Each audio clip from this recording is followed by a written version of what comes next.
Master minds commerce చదవాలనుకునే 10th inter విద్యార్థుల తొలి ఎంపిక. విశ్వనాథ్ గారి ఇంటికి వెళితే ఒకసారి పొట్టి ప్రసాద్ అనే ఆర్టిస్టు వేషం కోసం విశ్వనాథ్ గారి ఇంటికి వెళ్ళాడంట. పొట్టి ప్రసాద్ చెప్పింది. పొట్టి ప్రసాద్ అని కొంచెం రేలంగిలా ఉంటాడు, మంచి కమెడియన్ అతను. విశ్వనాథ్ గారు ఇంటికి వెళ్తే విశ్వనాథ్ గారు లోపల ఏదో పూజలో ఉన్నారంట. నెమ్మదిగా తలుపు తీశాడంట. తలుపు తీసేసరికి నందులన్నీ అంబా అంబా అంబా అంబా అంటున్నాయి. అని అనేసరికి లోపల నుంచి విశ్వనాథ్ గారేమో బొమ్మని శంఖముతున్నాడు. ఆయన అమ్మో అమ్మో అని పరిపోయించాడు. అన్ని నందులు విశ్వనాథ్ గారి దగ్గర. అయితే శోభన్ బాబు గారి విషయానికి వస్తే ఆయన చాలామందికి ఫైనాన్షియల్గా చాలా సలహాలు ఇచ్చేవారంట. ఇన్వెస్ట్మెంట్ గురించి, డబ్బును జాగ్రత్తగా చూసుకోండి, డబ్బును కాపాడుకోండి, డబ్బు తర్వాత మిమ్మల్ని కాపాడద్ది, ముఖ్యంగా ల్యాండ్స్ మీద ఇన్వెస్ట్ చేయండి, ఇలా చెప్పేవారంట. మీకు కానీ లేకపోతే వేరే ఆర్టిస్ట్కి అలా సలహాలు ఇవ్వడం కానీ మీరు ఎప్పుడైనా ఆ ఎక్స్పీరియన్స్ ఉందా మీకు శోభన్ బాబు గారు? అంటే నేను ఇండస్ట్రీకి రాకముందు నుంచే శరత్ బాబు నేను ఫ్రెండ్స్. సో ఇండస్ట్రీకి వెళ్ళిన తర్వాత శోభన్ బాబు గారు శరత్ బాబు గారి ఇంట్లోనే 2 సంవత్సరాలు ఉన్నా. అప్పుడు శోభన్ బాబు గారు షూటింగ్కి వెళ్ళేటప్పుడు ఇతను నన్ను తీసుకెళ్ళాడు. అప్పటికి నా సినిమాలు శోభన్ బాబు గారితో చేయటం అయిపోయింది. అయిపోతే సేమ్ ఇలాగే చెప్పాడు, జనాభా పెరుగుతున్నారు బట్ ల్యాండ్ మాత్రం పెరగట్లేదు. కాబట్టి ఈ నివాసానికి ప్రతి వాడికి ఇల్లు కావాలి. కాబట్టి ఆ స్థలం మీద చాలా డిమాండ్, ఫ్యూచర్లో డిమాండ్ ఉంటుంది.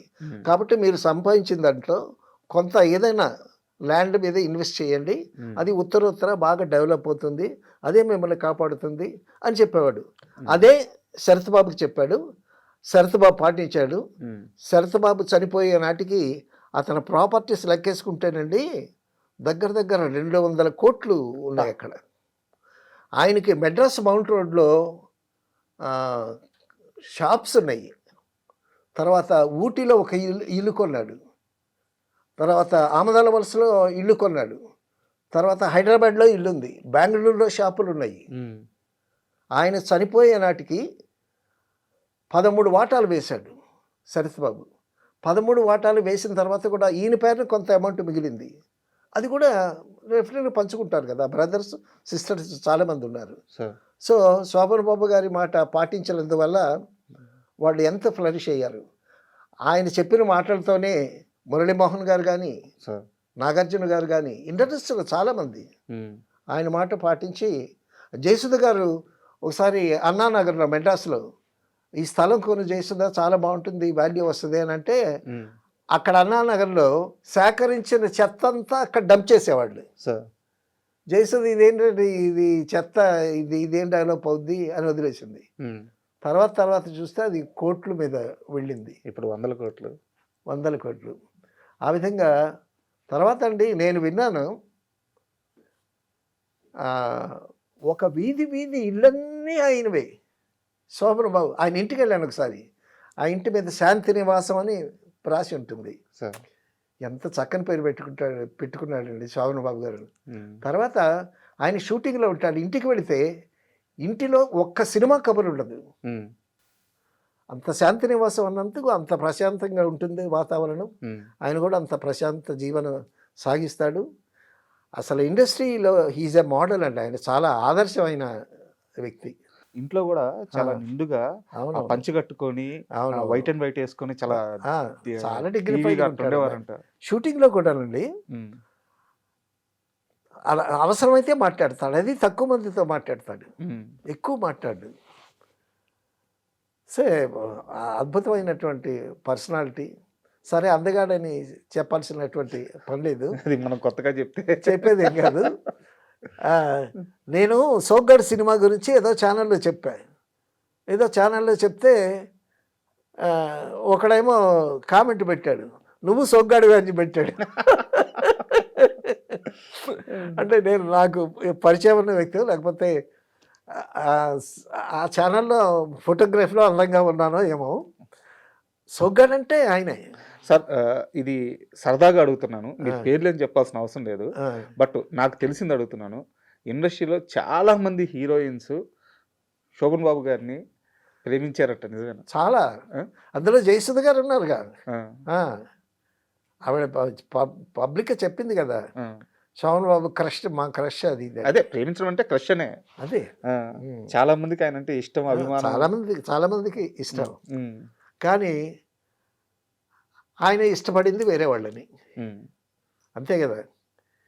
ఇప్పుడు మీరంటే నాకు ఇష్టం, నేనంటే మీకు ఇష్టం లేకపోవచ్చు కదా. ఉమ్. సో ఆ విధంగా హీజ్ ఏ వండర్ఫుల్ పర్సనాలిటీ, చాలా గొప్ప వ్యక్తి, చాలా డీప్ థింకింగ్.